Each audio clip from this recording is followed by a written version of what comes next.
Hi,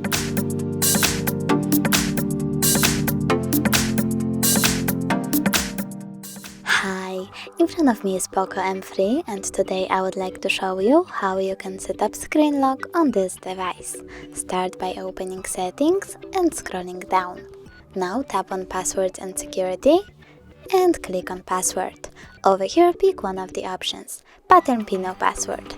I will go with pattern, so I have to click on it, wait 5 seconds and click got it.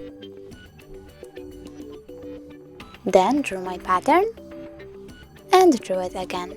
After that, click confirm. Decide if you want to add fingerprint by picking one of the options.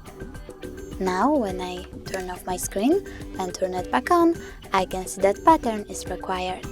Thanks so much for watching. If you enjoyed this video, don't forget to leave a like, comment and subscribe. Bye!